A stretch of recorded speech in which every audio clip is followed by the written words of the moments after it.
आह्वान ओडिशार प्रथम एवं एकमात्र मासिक ओडिया साहित्य ई पत्रिका।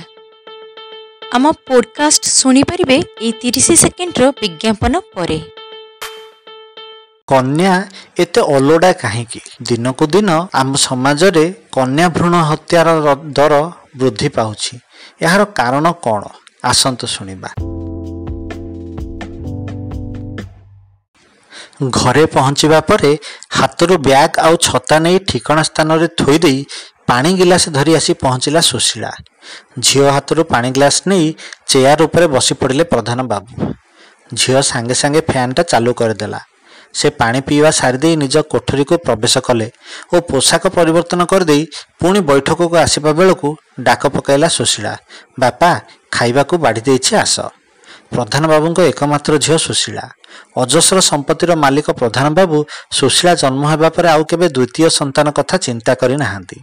करिबार आवश्यकता केबे अनुभव करि नाहांती। एमिति भी नुहे जे केही तांकु प्रवर्ताई नथिले। अनेक कहिसंती आज्ञा एते संपत्ति बाड़ी कोन हेबो, पुओटिए नथिले ए सब छार। प्रधान बाबू हसी चली आसती। पचारे कहती से सब तुमे बुझी पारिबो नाही। पुरुष प्रधान आम समाज रे झील मान प्रति दृष्टिकोण रे कौन परिवर्तन होई नाही। एबे भी कन्या भ्रूण हत्या हेउछि। एबे भी झील मान सर्वसम्मुख रे लांछिता अपमानिता करा जाउछि। एबे भी यौतुक पई झील मान मारी दिया जाउछि। विगत दिनर किछि खबर कागज पढ़िबा परे मनरे स्वतः प्रश्न आसे ए सब कोन पई हेउछि। पुओ और झील मध्य एमिति विभेद काहीकि? कौन झील माने सतरे एते अलोड़ा? किछि दिन तले प्रेम विवाह करिथिबा एक दंपति रेल जोगे निज घर को जाउथिबा बेले कौनसी कारणर मनमालिन्य हेबा परे गर्भवती स्त्री को निज स्वामी रेलरू धक्का देई चली जाइथिला। 4 घंटा काल से रेल धारणा पार्श्व अकथनीय जंत्रणा भोगी पड़ी रही एक मृत्यु शिशु को जन्म देवा परे लोकंक द्वारा उद्धार होइथिला। पुणी किछि दिन तले यौतुक दाबी नहीं जड़े इंजीनियर निज इंजीनियर स्त्री को छात उपर तलू ठेली जाइथिले। आउ आज संवाद में प्रकाशित खबर अनुसार ओडिशार नयागढ़ जिले में किछि अंचल रे पुओ तुलन में झील संख्या बहुत कम। खबर अनुसार गोटे अंचल रे प्रति 1000 पुओ मात्र 484 जन झील अछंती। एमिति असमानता हेले केमिति हबो? प्रकृतिर नियम अनुसार पुओ और झील संख्या प्रायतः सबुठी समानुपात रही बेले नयागढ़ जिलार दृश्य एवं संपूर्ण विपरीत। एठारे उल्लेखनीय जे विगत किछि वर्ष तले एही जिले में कन्या भ्रूण हत्या मामला सामना को आसीथिला, जेतेबेले अगणित कन्या भ्रूण लोकंक द्वारा उन्मोचित होइथिला। एहाकु नै समग्र राज्य में आलोड़न सृष्टि होइथिला। से जा हेउ दिनकु दिन कम हेउथिबा जनसंख्या निश्चय भाव में उद्वेगजनक। किए काहीकि एवं केमिति एही परिस्थिति को सृष्टि करिला? जदि कन्या संख्या एमिति दर रे कम हुए तेबे आगको बाहा हेबा योग्य कन्याटी मिलिबा कष्टकर व्यापार होइजिबो। कन्याटी घरर शोभा बढ़ाए बोली कहती, किंतु वर्तमान परिस्थिति रे पुओ पई अहेतुक व्याकुल पितामाता कन्या भ्रूण हत्या करने को पछाऊ नाहांती। यह आदौ ग्रहणीय नुहे। सांप्रतिक समाज रे पुओ और झील मध्य किछि फरक नथिबा बेले किंतु आम चिंताधारा रे आधुनिक होई पारला नाही। झील माने डाक्तर इंजीनियर हेलेनी। जीवन रे प्रत्येक क्षेत्र रे सेमाने पुरुष मानक परि सब प्रकार काम करिवार पारंगम हेलेनी। तथापि सेमानक प्रति साधारण रे थिबा मनोवृत्ति नैराश्यजनक अटे। यह पछारे थिबा अनेक कारण मध्यरु हुए तो यौतुक समस्या, यौन अपराधरगत समस्या मुख्य होई पारे। परिवार रे पुओटीए को जेमिति दायित्ववान और परिवार उत्तरदायित्व बोली विवेचना करा जाए, झील मानकु सेमिति करा जाए नाही। बरम झीलटीए थिले ताहा परिवार उपरे बोझ बोली अनेक भाबंती। प्रति मुहूर्त रे झीलटी को सम्मान बा इज्जत को धरी रखी बंचिबार कला शिखाई दिया जाए। झीलटीए पई ता शरीर हो जाए सर्वस्व। थरे यह कलुषित हो गले सब किछि सरीगला बोली शिखाई दिया जाए।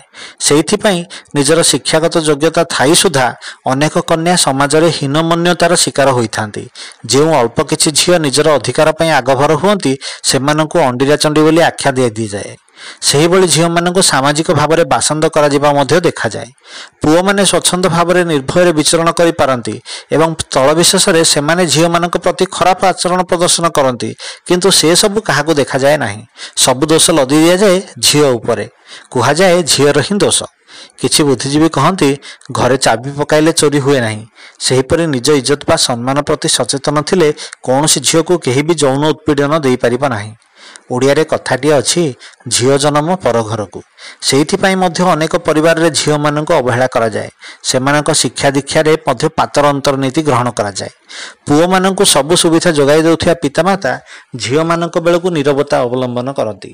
କେହି କେହି କହନ୍ତି, ଅଧିକ ପାଠ ପଢ଼ିଲେ ସେତେ ପାଠ ପଢ଼ିଥିବା ବର ଖୋଜିବାକୁ ପଡ଼ିବ। ଯେତେ ଅଧିକ ପଢ଼ୁଆ ବର ସେତେ ଅଧିକ ଯୌତୁକ। ସେଇଥିପାଇଁ ଯାହା ଯେତିକି ପଢ଼ୁଛି ପଢ଼ୁ, ଚାକିରି କରିବ କି ଆଉ? ଘର ସମ୍ଭାଳିବା କଥା ଆଗ ଶିଖ। ରୋଷେଇ କର, ଲୁଗାଧୁଆ, ଘର ସଫା ଏସବୁ ଶିଖିଲେ ସିନା ଶାଶୁ ଘରେ ସୁଖୀରେ ରହିବ। ବାସ୍, ଏଇ ଯୁକ୍ତି ଆଗକୁ ଆଉ କେହି ଯୁକ୍ତି କରିବାର ନାହିଁ। ଉଚ୍ଚଶିକ୍ଷିତ ଲୋକମାନେ ମଧ୍ୟ ଏହିପରି ମତବାଦକୁ ପ୍ରୋତ୍ସାହନ ଦିଅନ୍ତି। ଯୌତୁକ ଏକ ସାମାଜିକ ବ୍ୟାଧି ବୋଲି ଯେତେ ଉଚ୍ଚରେ କହିଲେ ସୁଦ୍ଧା ଏହା ସମସ୍ତେ ଜାଣନ୍ତି, ଯୌତୁକ ଦିଆନିଆ ସବୁଠି ହେଉଛି। ସବୁ ସରକାରୀ ନିୟମ ନାଲି ଫିତା ତଳେ ରହିଯାଉଛି। କେହି କେହି କହିବେ, ଯୌତୁକ ନ ଆଣିଲେ ଲୋକ ଭାବିବେ ପୁଅର କିଛି ଅଭାବ ରହିଯାଇଛି। ସତେ ଯେମିତି ଯୌତୁକ ଆଣିବାଟା ଏକ ଗୌରବର ବିଷୟ। ଏଥିପାଇଁ ଅନେକ ମଧ୍ୟବିତ୍ତ ପରିବାର ସର୍ବସ୍ୱାନ୍ତ ହେବାର ନଜିର ଆମ ସମାଜରେ ଦେଖିବାକୁ ମିଳେ। ଯୌତୁକ ପାଇଁ ବଧୂ ହତ୍ୟା ଅନେକ ହେଉଛି। କିଛି ଟଙ୍କା ଆଗରେ ମନୁଷ୍ୟର ଜୀବନଟା ମୂଲ୍ୟହୀନ ହୋଇଯାଉଛି। ବରଂ ସେସବୁ ବିପଦରୁ ରକ୍ଷା ପାଇବା ପାଇଁ ଝିଅ ଜନ୍ମ ଦେବା ଅନୁଚିତ ବୋଲି ମଧ୍ୟ ଅନେକ ଧରି ନିଅନ୍ତି। ଆପଣ କ'ଣ ଭାବନ୍ତି ଜଣାନ୍ତୁ।